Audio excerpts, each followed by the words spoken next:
Hello and welcome back to another video.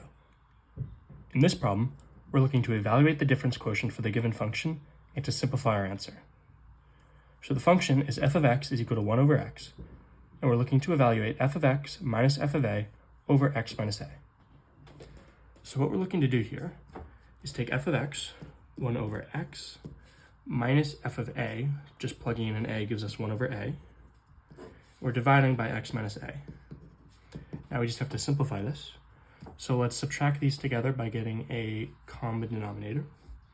So we multiply this by a over a, this by x over x.